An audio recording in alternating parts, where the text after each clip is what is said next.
नमस्कार दोस्तों, जूही स्टोरी में आप सभी का स्वागत है। आज हम सुनेंगे निर्मल वर्मा की कहानी परिंदे। तो चलिए कहानी को शुरू करती हूँ। उससे पहले आप सभी से निवेदन है कि मेरे द्वारा बोली हुई कहानी आप सभी को पसंद आए तो वीडियो को लाइक और चैनल को सब्सक्राइब जरूर कीजिएगा। तो चलिए कहानी आगे सुनते हैं। अंधेरे गलियारे में चलते हुए ललिता ठिठक गई। दीवार का सहारा लेकर उसने लैंप की बत्ती बढ़ा दी। सीढ़ियों पर उसकी छाया एक बेडौल कटी फटी आकृति खींचने लगी।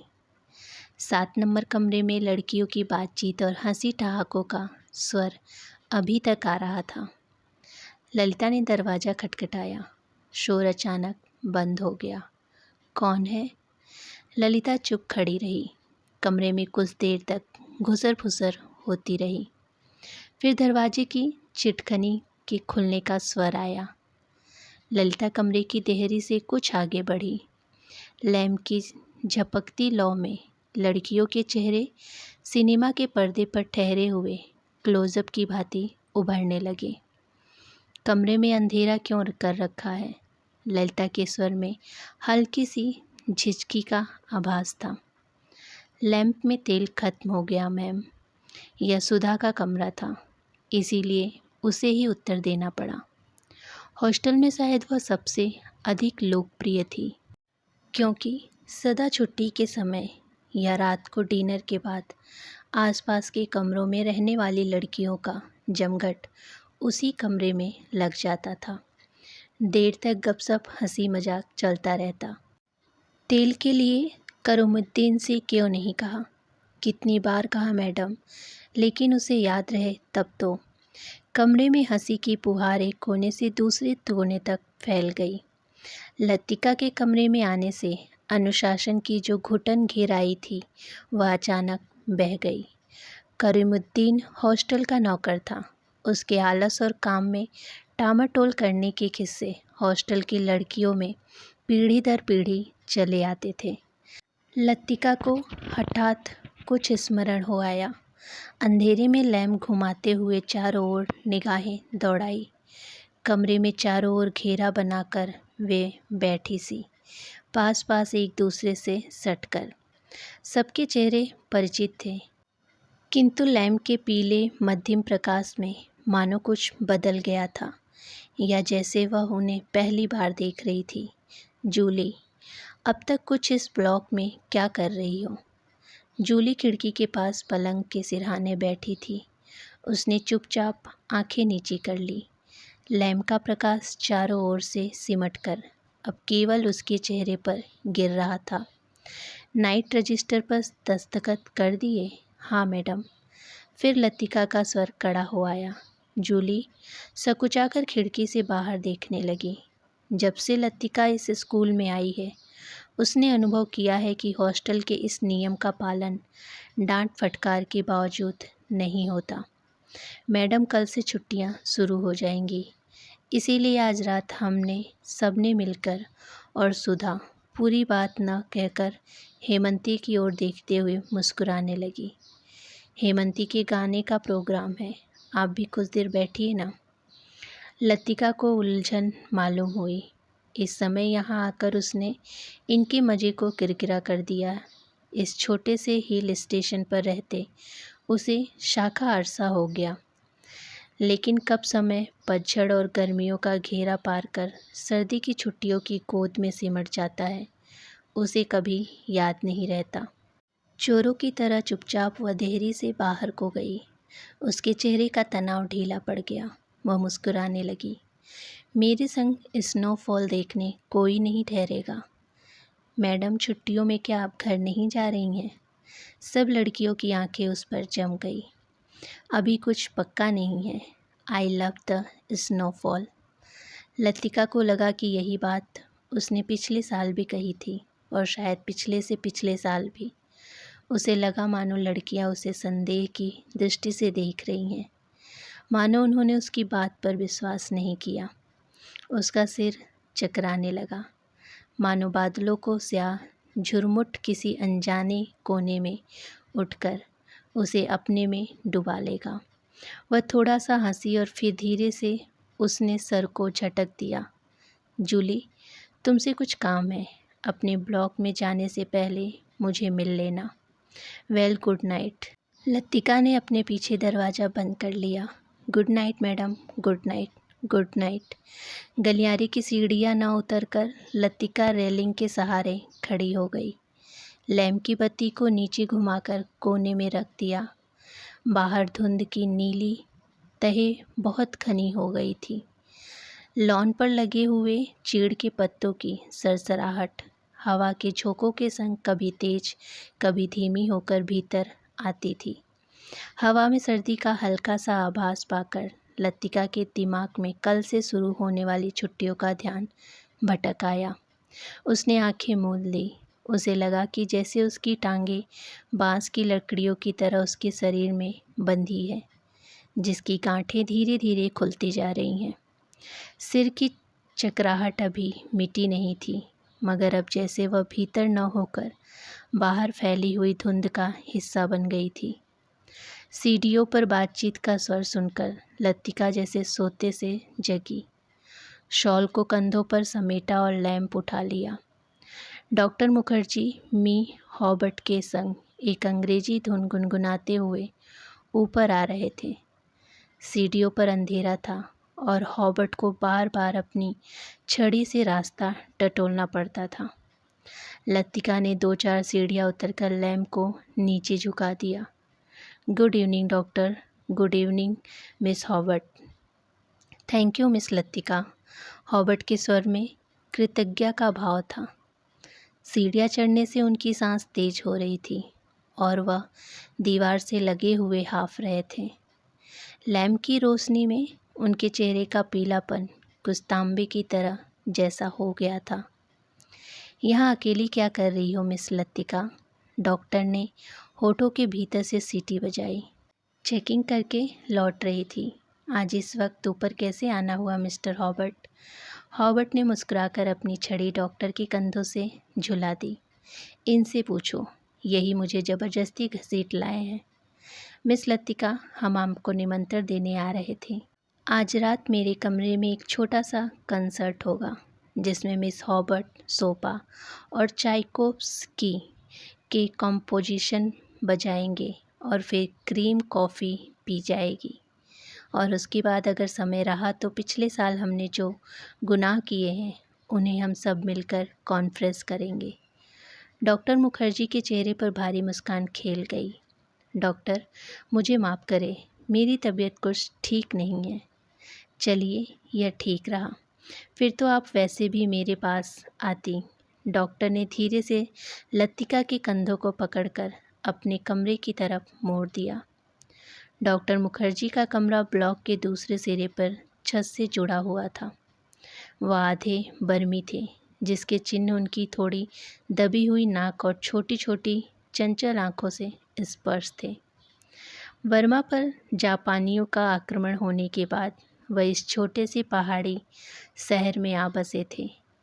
प्राइवेट प्रैक्टिस के अलावा वह कॉन्वेंट स्कूल में हाइजीन फिजियोलॉजी भी पढ़ाया करते थे और इसलिए उनको स्कूल के हॉस्टल में ही एक कमरा रहने के लिए दे दिया गया था। कुछ लोगों का कहना था कि वर्मा से आते हुए रास्ते में उनकी पत्नी की मृत्यु हो गई, लेकिन इस संबंध में निश्चित रूप से कुछ नहीं कहा जा सकता, क्योंकि डॉक्टर स्वयं कभी अपनी पत्नी की चर्चा नहीं करते। बातों के दौरान डॉक्टर अक्सर कहा करते हैं, मरने से पहले मैं एक दफ़ा वर्मा ज़रूर जाऊंगा, और तब एक क्षण के लिए उनकी आंखों में एक नमी सी छा जाती है। लतिका चाहने पर भी उनसे कुछ पूछ नहीं पाती। उसे लगता कि डॉक्टर नहीं चाहते कि कोई अतीत के संबंध में उनसे कुछ भी पूछे या सहानुभूति दिखलाए। दूसरे ही क्षण अपनी गंभीरता को दूर ठेलते हुए वह हंस पड़े, एक सूखी बुझी हुई हंसी। होम सिकनेस ही एक ऐसी बीमारी है जिसका इलाज किसी डॉक्टर के पास नहीं। छत पर मेज कुर्सियाँ डाल दी गई और भीतर कमरे में परकोलेटर में कॉफ़ी का पानी चढ़ा दिया गया। सुना है अगले 2-3 दिन वर्षों में यहाँ पर बिजली का इंतज़ाम हो जाएगा, डॉक्टर ने स्प्रिट लैम्प जलाते हुए कहा। यह बात तो पिछले 10 सालों से सुनने में आ रही है। अंग्रेजों ने भी कोई लंबी चौड़ी स्कीम बनाई थी, पता नहीं उसका क्या हुआ। हॉबर्ट ने कहा। वह आराम कुर्सी पर लेटा हुआ बाहर लॉन की ओर देख रहा था। लतिका कमरे में से 2 मोमबत्तियां ले आई। मेज की दोनों सिरों पर टिकाकर उसे जला दिया गया। छत का अंधेरा मोमबत्ती की फीकी रोशनी के इर्द गिर्द सिमटने लगा। एक घनी नीरवता चारों ओर घिरने लगी।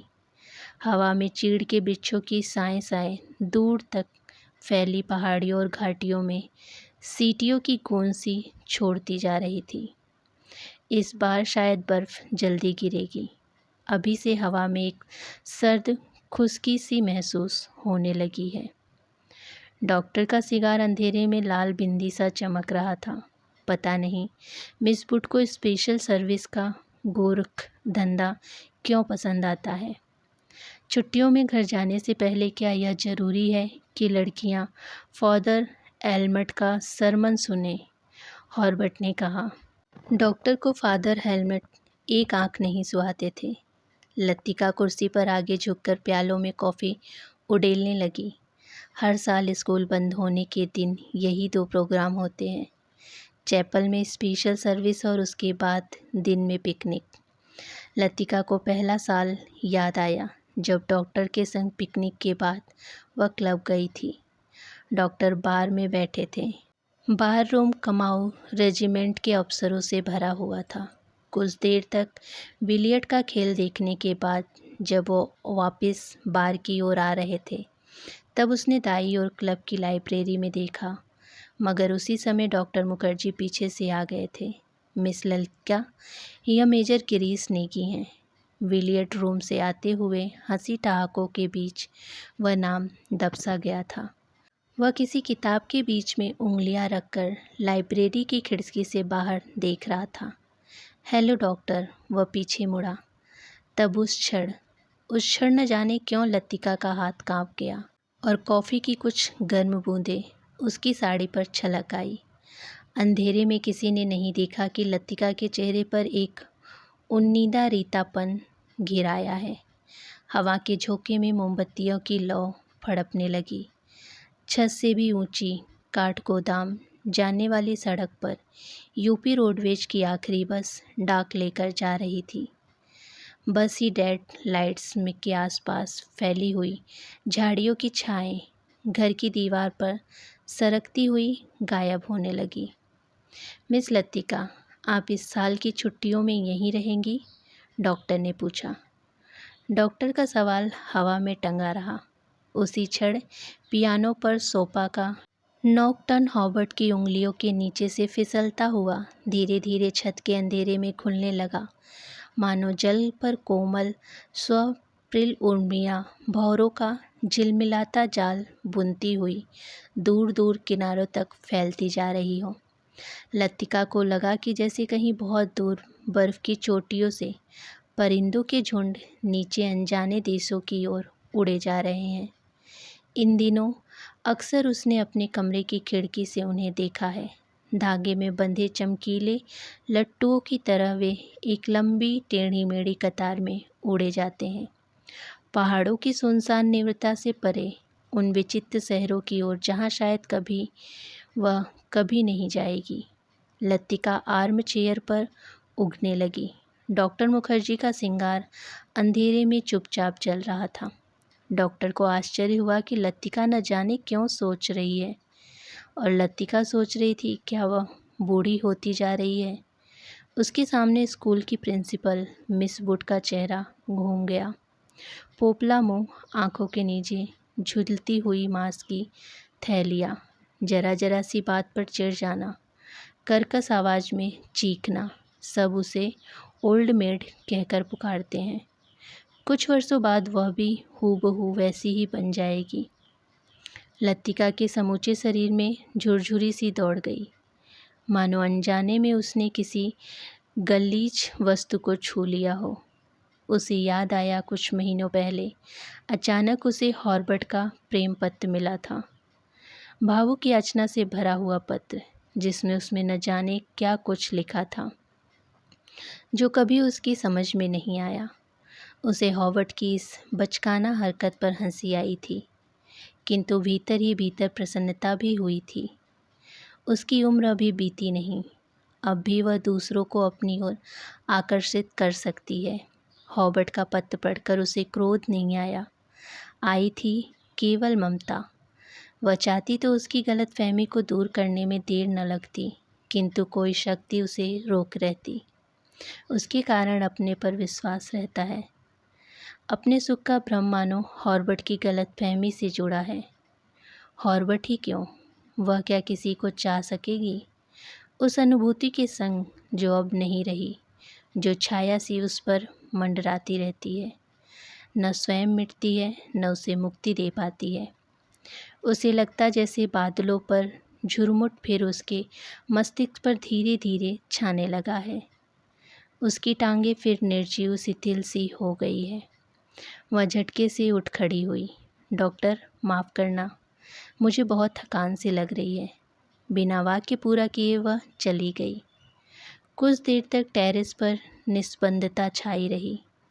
मोमबत्तियाँ बुझने लगी थी। डॉक्टर मुखर्जी ने सिगार का नया कस लिया। सब लड़कियां एक जैसी होती हैं, बेवकूफ़ और सेंटिमेंटल। हॉवर्ड की उंगलियों का दबाव पियानो पर ढीला पड़ता गया। अंतिम सुरों की झिझकी सी गूंज कुछ क्षणों तक हवा में तीरती रही। डॉक्टर, आपको मालूम है, मिस लतिका का व्यवहार पिछले कुछ अरसों से अजीब सा लगता है। हॉवर्ड के स्वर में लापरवाही का भाव था। वह नहीं चाहता था कि डॉक्टर को लतिका के प्रति उसकी भावनाओं का आभास मात्र भी मिल सके। जिस कोमल अनुभूति को वह इतने समय से सजोता आया है, डॉक्टर उसे हंसी के एक ठहाके में उपहासास्पद बना देंगे। क्या तुम नियमित में विश्वास करते हो, हॉवर्ड? डॉक्टर ने कहा। हॉवर्ड दम रोके प्रतीक्षा करता रहा। वह जानता था कि कोई भी बात कहने से पहले डॉक्टर को फिलॉसफाइज करने की आदत थी। डॉक्टर टेरेस के जंगले से सटकर खड़ा हो गया।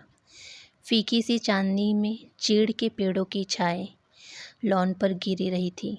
कभी कभी कोई जुगनू अंधेरे में हरा प्रकाश छिड़कता हवा में गायब हो जाता। मैं कभी कभी सोचता हूँ, इंसान जिंदा किस लिए रहता है? क्या उसे कोई और बेहतर काम करने को नहीं मिला? हजारों मील अपने मुल्क से दूर मैं यहाँ पड़ा हूँ। यहाँ कौन मुझे जानता है? यही शायद मर भी जाऊँगा। हॉवर्ड, क्या तुमने कभी महसूस किया है कि एक अजनबी की हैसियत से पराई ज़मीन पर मर जाना काफ़ी खौफनाक बात है? हॉवर्ड बिस्मित सा डॉक्टर को देखने लगा। उसने पहली बार डॉक्टर मुखर्जी के इस पहलू को देखा था। अपने संबंध में वह अक्सर चुप रहते थे। कोई पीछे नहीं है, यह बात मुझसे एक अजीब किस्म की बेफिक्री पैदा कर देती है। लेकिन कुछ लोगों को मौत अंत तक पहेली बना रहती है। शायद वे ज़िंदगी से बहुत उम्मीद लगाते थे। उसे ट्रैफिक भी नहीं कहा जा सकता, क्योंकि आखिरी दम तक उन्हें मरने का एहसास नहीं होता। डॉक्टर, आप किसका जिक्र कर रहे हैं? हॉवर्ड ने परेशान होकर पूछा। डॉक्टर कुछ देर तक चुपचाप सिगार पीता रहा। फिर मुड़कर वह मोमबत्तियों की बुझती हुई लौ को देखने लगा। तुम्हें मालूम है, किसी समय लतिका बिला नागा क्लब जाया करती थी। गिरीश नेगी से उसका परिचय वहीं हुआ था। कश्मीर जाने से एक रात पहले उसने मुझे सब कुछ बता दिया था। मैं अब तक लतिका से उस मुलाकात के बारे में कुछ नहीं कह सका हूँ, किंतु उस रात कौन जानता था कि वह वापस नहीं लौटेगा। और अब तक क्या फ़र्क पड़ता है? डॉक्टर की सूखी सर्द हंसी में खोखली सी शून्यता भरी थी। कौन गिरीश नेगी? कुमाऊँ रेजिमेंट में कैप्टन था। डॉक्टर, क्या ललिता? हॉवर्ड से आगे कुछ नहीं कहा गया। उसे याद आया वह पत्र जो उसने ललिता को भेजा था। कितना अर्थहीन और उपहासास्पद, जैसे उसका एक एक शब्द उसके दिल को कचोट रहा हो। उसने धीरे से पियानो पर सिर टिका लिया। लतिका ने उसे क्यों नहीं बताया? क्या वह इसके योग्य भी नहीं था? लतिका, वह जो बच्ची है पागल, मरने वालों के संग खुद थोड़ी ही मर जाता है। कुछ देर चुप रहकर डॉक्टर ने अपने प्रश्न को फिर दोहराया, लेकिन हॉर्बर्ट, क्या तुम नियमित पर विश्वास रखते हो? हवा के हल्के से झोंके मोमबत्तियां एक बार फिर प्रज्वलित होकर बुझ गई। टेरेस पर हॉर्बर्ट और डॉक्टर अंधेरे में एक दूसरे का चेहरा नहीं देख पा रहे थे, फिर भी ये एक दूसरे की ओर देख रहे थे। कॉन्वेंट स्कूल से कुछ दूर मैदानों में बहते पहाड़ी नाले का स्वर आ रहा था। अब वह बहुत देर बाद कुमाऊँ रेजिमेंट सेंटर का बिगुल सुनाई दिया, जो हॉर्बर्ट हड़बड़ाकर खड़ा हो गया। अच्छा, चलता हूँ doctor, good night. Good night Herbert, मुझे माफ़ करना, मैं सिगार ख़त्म करके उठूँगा। सुबह बदली छाई थी।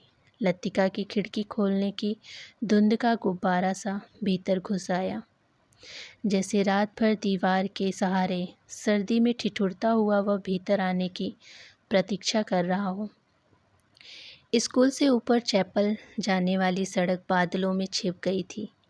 केवल चैपल का क्रॉस धुंध के पर्दे पर एक दूसरे को काटती हुई पेंसिल की रेखाओं सा दिखाई दे जाता। लतिका ने खिड़की से आंखें हटाई तो देखा कि करूमुद्दीन चाय की ट्रे लिए खड़ा है। करूमुद्दीन मिलिट्री में अदरली रह चुका था, इसीलिए ट्रे मेज पर रखकर अटेंशन की मुद्रा में खड़ा हो गया। लतिका झटके से उठ बैठी। सुबह से आलस करके कितनी बार जागकर वह सो चुकी है। अपनी खिसियाहट मिटाने के लिए लतिका ने कहा, बड़ी सर्दी है आज, बिस्तर छोड़ने को जी नहीं चाहता। अजी मेम साहब, अभी क्या सर्दी आई है, बड़े दिनों में देखना कैसे दांत कटकटाते हैं। और करूमुद्दीन अपने हाथों को रगड़ों में डाले हुए इस तरह सिकुड़ गया जैसे उस दिनों की कल्पना मात्र से उसे जाड़ा लगना शुरू हो गया। गंजे सिर पर दोनों तरफ से उसके बाल खिजाब लगाने से कत्थई रंग से भूरे हो गए थे। बात चाहे किसी विषय पर हो रही हो, वह हमेशा खींच तान कर उसे ऐसे क्षेत्र में घसीट लाता था जहाँ वह बेझिझक अपने विचारों को प्रकट कर सके। एक दफ़ा तो यहाँ लगातार इतनी बर्फ़ गिरी थी कि भुवाली से लेकर डाक बंगले तक सारी सड़कें जाम हो गईं। इतनी बर्फ़ थी मेम साहब की पेड़ों की टहनियाँ तक सिकुड़कर तनों में लिपट गई थी, बिल्कुल ऐसे। और करूमुद्दीन नीचे झुककर मुर्गा सा बन गया। कब की बात है? लतिका ने पूछा। अब यह तो जोड़ हिसाब करके ही पता चलेगा मेम साहब, लेकिन इतना याद है कि उस वक्त अंग्रेज़ी बहादुर यहीं थे। कंटोनमेंट की इमारत पर कौमी झंडा नहीं लगा था। बड़े जबर थे ये अंग्रेज़, 2 घंटों में ही सारी सड़कें साफ़ करवा दी। उन दिनों एक सीटी बजाते ही 50 घोड़े वाले जमा हो जाते थे। अब तो सारे सेट खाली पड़े हैं। वे लोग अपनी खिदमत भी करवाना जानते थे। अब उजाड़ हो गया है। करूमुद्दीन उदास भाव से बाहर देखने लगा। आज यह पहली बार नहीं है जब लतिका करूमुद्दीन से उन दिनों की बातें सुन रही है, जब अंग्रेज़ बहादुर ने इस स्थान को स्वर्ग बना रखा था। आप छुट्टियों में इस साल भी यहीं रहेंगी मेम साहब? दिखता तो कुछ ऐसा ही है करूमुद्दीन, तुम्हें फिर तंग होना पड़ेगा। क्या कहती हैं मेम साहब? आपके रहने से हमारा भी मन लगा रहता है, वरना छुट्टियों में तो यहाँ कुत्ते लौटते हैं। तुम जरा मिस्त्री से कह देना कि इस कमरे की छत की मरम्मत कर जाए। पिछले साल बर्फ़ या पानी दराज़ों से टपकता रहता था। लतिका को याद आया कि पिछली सर्दियों में जब कभी बर्फ़ गिरती थी तो उसे पानी से बचने के लिए रात भर कमरे के कोने सिमट कर सोना पड़ता था। करूमुद्दीन चाय की ट्रे उठाता हुआ बोला, हॉबर्ट साहब तो कल ही चले जाएंगे। कल रात उनकी तबीयत फिर ख़राब हो गई। आधी रात के वक्त मुझे जगाने आए थे, कहते थे छाती में तकलीफ़ है। उन्हें यह मौसम नहीं रास आता। कह रहे थे लड़कियों की बस में वह भी कल ही चले जाएंगे। करूमुद्दीन दरवाज़ा बंद करके चला गया।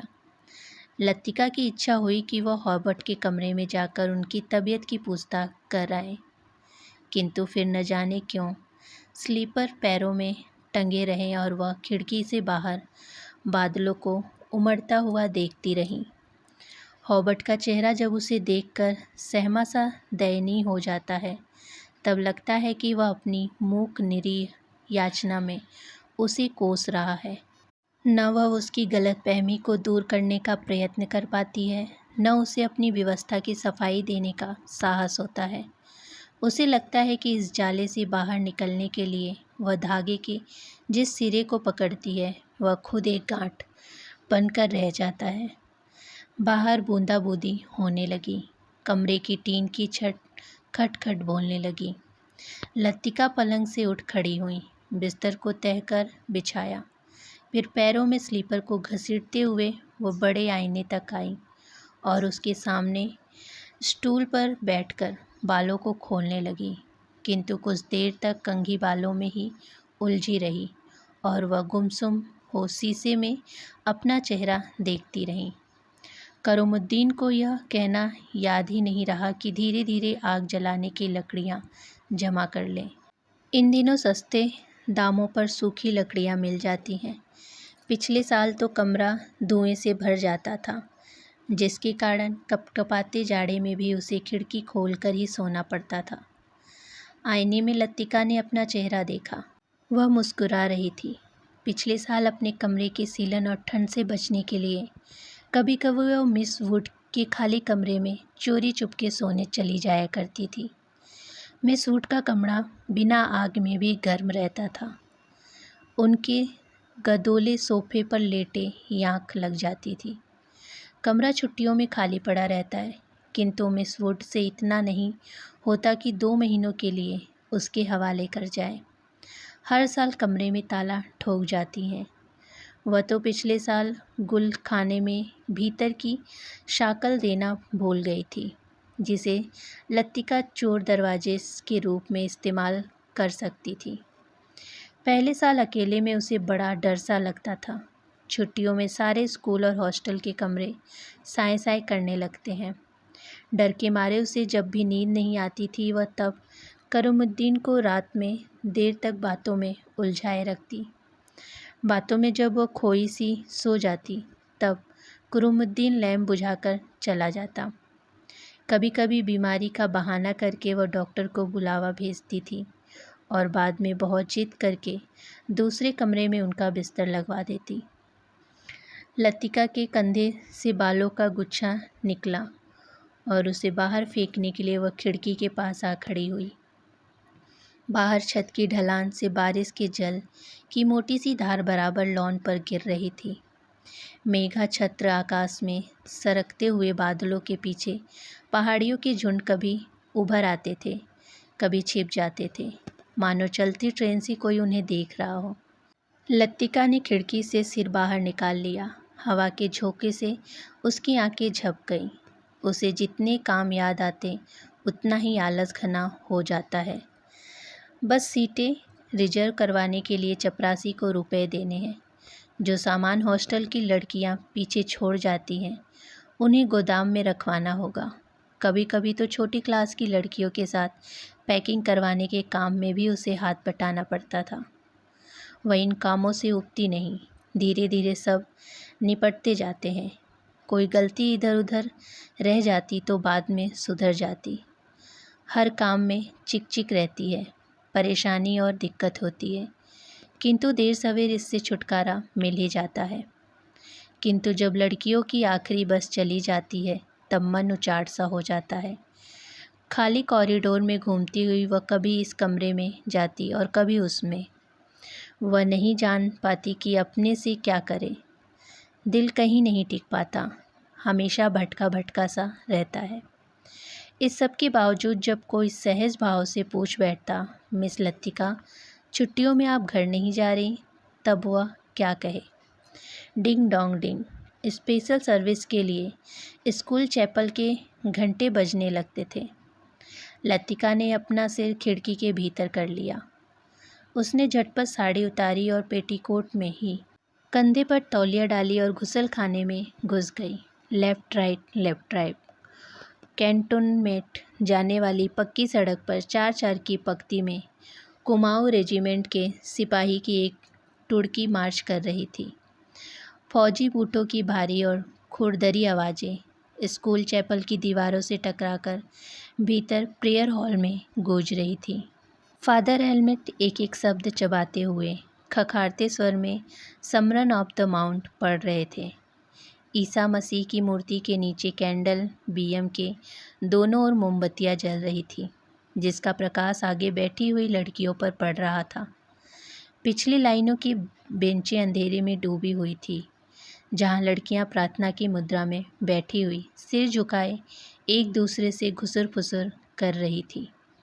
मिस वुड स्कूल सीजन में सफलतापूर्वक समाप्त हो जाने पर विद्यार्थियों और स्टाफ सदस्यों को बधाई का भाषण दे चुकी थी और अब फादर के पीछे बैठी हुई अपने में ही कुछ बुड़बुड़ा रही थी, मानो धीरे धीरे फादर को प्रॉम्प्ट कर रही हूँ। आमीन। फादर हेलमेट ने बाइबल मेज पर रख दी और प्रेयर बुक उठा ली। हॉल की खामोशी क्षण के लिए टूट गई। लड़कियों ने खड़े होते हुए जानबूझकर ब्रेंचों के पीछे ढकेला। ब्रेंचें फर्श पर रगड़ खाकर सीटी बजाती हुई पीछे खिसक गई। हॉल के कोने से हंसी फूट पड़ी। मिस वुड का चेहरा तन गया, माथे पर भुटकियाँ चढ़ गई। फिर अचानक निस्तब्धता छा गई। हॉल के उस घुटे हुए धुंधले के फादर का तीखा फटा हुआ सर सुनाई देने लगा। Jesus said, I am the light of the world, he that followeth me shall not walk in darkness but shall have the light of the light. Doctor Mukherjee ने ऊब और अकुलाहट से भरी जम्हाई ली। कब यह किस्सा खत्म होगा? उसने इतने ऊंचे स्वर में लतिका से पूछा कि वह संकुचाकर दूसरी ओर देखने लगी। स्पेशल सर्विस के समय डॉक्टर मुखर्जी के होठों पर व्यंग्यात्मक मुस्कान खेलती रही और वह धीरे धीरे अपनी मूंछों को खींचता रहा। फादर हेलमेट की वेशभूषा देखकर लतिका के दिल में गुदगुदी सी दौड़ गई। जब वह छोटी थी तो अक्सर यह बात सोचकर विस्मित हुआ करती थी, क्या पादरी लोग सफ़ेद चोंगे के नीचे कुछ नहीं पहनते? अगर धोखे से वह ऊपर उड़ जाए तो? लेफ्ट लेफ्ट लेफ्ट मार्च करते फौजी बूट चैपल से दूर होते जा रहे थे। केवल उनकी गूंज हवा में शेष रह गई थी। हिंग नंबर 117, फादर ने प्रार्थना पुस्तक खोलते हुए कहा। हॉल की प्रत्येक लड़की ने डेस्क पर रखी हुई हिम बुक को खोल ली। पत्रों के उलटने की खड़खड़ाहट फिसलती एक सिरे से दूसरे सिरे तक फैल गई। आगे की बेंच से उठकर हॉर्बर्ट पियानो के सामने स्टूल पर बैठ गया। संगीत शिक्षक होने के कारण हर साल स्पेशल सर्वे के अवसर पर उसे कायर के संग पियानो बजाना पड़ता था। रॉबर्ट ने अपने रुमाल से नाक साफ की। अपनी घबराहट छिपाने के लिए हॉर्बर्ट हमेशा ऐसा ही किया करता था। कनखियों से हॉल की ओर देखते हुए उसने कांपते हाथों से हिम बुक खोली। Lead kindly light. पियानो से सुर दबे, झिझकते से मिलने लगे। घने बालों से ढकी हॉबर्ट की लंबी पीली उंगलियां खुलने सिमटने लगीं। कायर में गाने वाली लड़कियों के स्वर एक दूसरे से गुथकर कोमल स्थिर लहरों में विघ्न हो गए। लतिका को लगा उसका जूड़ा ढीला पड़ गया है, मानो गर्दन के नीचे झूल रहा है। मिस वुड की आंख बचा लतिका ने चुपचाप बालों में लगे क्लिपों को कसकर खींच दिया। बड़ा झक्की आदमी है। सुबह मैंने हॉर्बर्ट को यहाँ आने से मना किया था, फिर भी चला आया, डॉक्टर ने कहा। लतिका को कुरमुद्दीन की बात याद हो आई। रात भर हॉर्बर्ट को खांसी का दौरा पड़ा था, कल जाने के लिए कह रहे थे। लतिका ने सिर टेढ़ा करके हॉर्बर्ट के चेहरे की एक झलक पाने की विफल चेष्टा की। इतने पीछे से कुछ भी देख पाना असंभव था। पियानो पर झुका हुआ केवल हॉर्बर्ट का सिर दिखाई देता था। तो फ्रेंड्स, आगे की कहानी हम जल्दी लेके आएंगे। तब तक के लिए धन्यवाद।